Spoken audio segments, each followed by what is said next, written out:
No pigs Muy malpor, buenos días, malvent queridos all hermanos, mal, queridas haciendo albia. Comenzamos un nuevo día y les invito a ser reavivados por su palabra.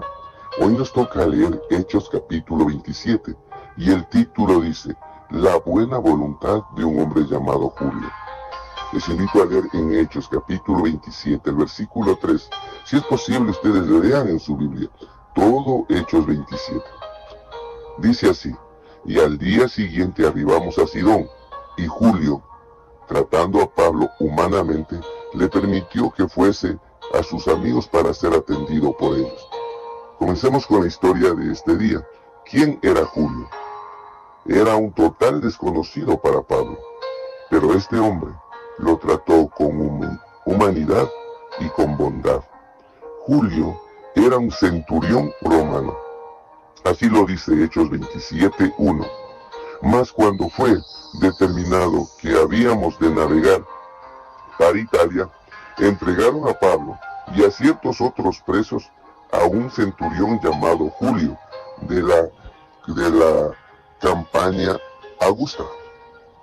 A los centuriones romanos no se les conocía por su bondad.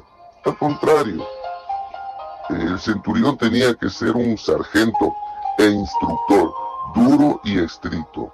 Tenía que administrar disciplina y a veces hasta servir de verdugo, ser asesino, pues estaba asignado a dirigir una banda de 100 soldados endurecidos por las batallas. Ese era un centurión. Vamos a reflexionar. Este capítulo nos informa de un centurión romano de la compañía de Augusto, que fue verdaderamente generoso, compasivo con el apóstol Pablo. Contradictorio, ¿verdad? El apóstol Pablo había pedido que César diera audiencia a su apelación en Roma. Por eso Pablo, junto con otros presos, fue puesto al cuidado del centurión de Julio en este viaje que tenían que hacer. El historiador Lucas dice así: al día siguiente arribamos a Sidón, y Julio trató a Pablo con bondad humana y le permitió ir a donde sus amigos y disfrutar de su atención. Hechos 27 del 1 al 3. Julio, a pesar de ser centurión, mostró frutos del Espíritu Santo. Yo he escuchado un dicho que dice: no hay bueno que tenga algo malo, ni malo que tenga algo bueno. Julio, a pesar de ser un centurión, mostró bondad. Con todo, este hombre optó por no hacer caso de la advertencia de Pablo de no hacerse a la vela desde bellos puertos.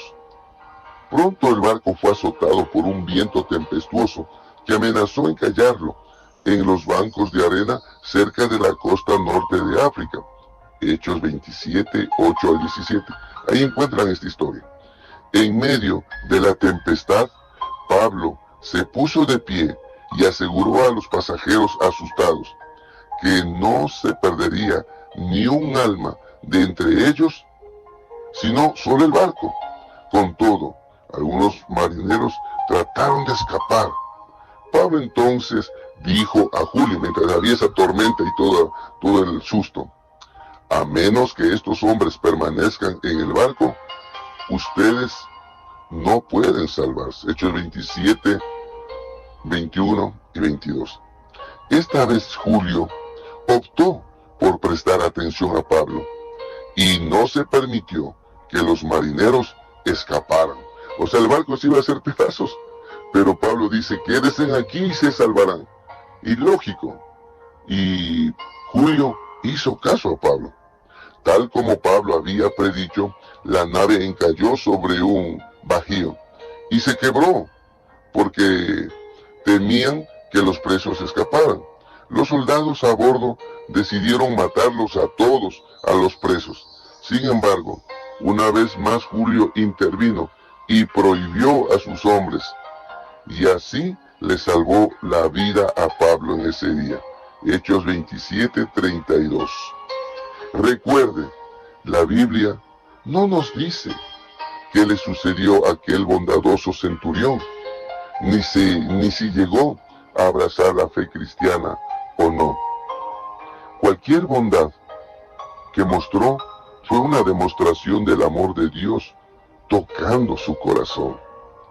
Si este hombre, que aún no conocía a Dios, pudo ser misericordioso y bondadoso, ¿cuánto más no debemos de serlo nosotros, los cristianos, guiados por el Espíritu Santo?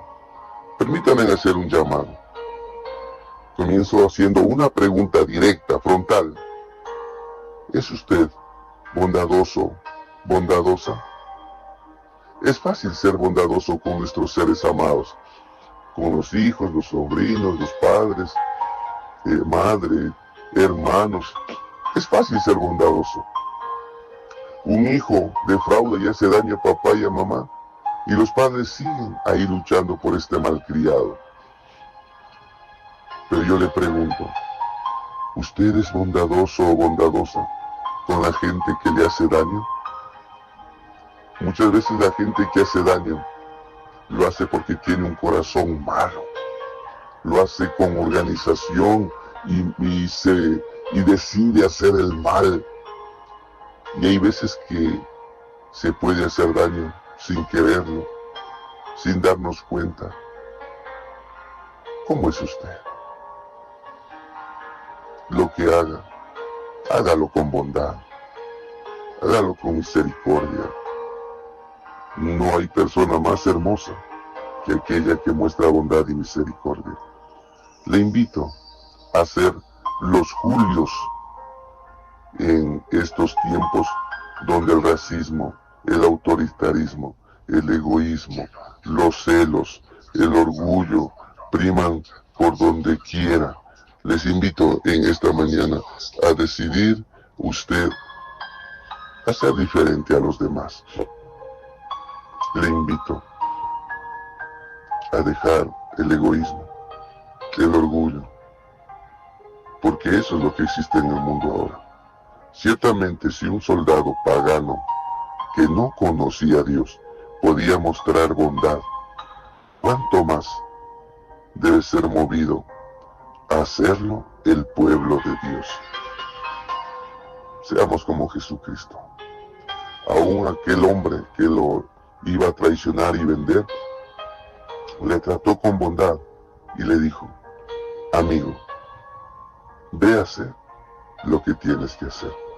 Luego este hombre que lo traicionó a Jesús, lo vendió, lo despreció, con un beso en la mejilla lo entregó y Jesús le dijo, amigo, con un beso en la mejilla entregas a tu Señor. Así perdonó a un traicionero. Pedro, conviértete y ve a apacentar las ovejas. En Efesios 4:32 dice, más bien sean bondadosos y compasivos unos con otros, y perdónense mutuamente, así como Dios los perdonó a ustedes en Cristo. Hasta aquí, derivados por su palabra de este día. Dios los bendiga, Dios los guarde, Dios los proteja. Amén y amén.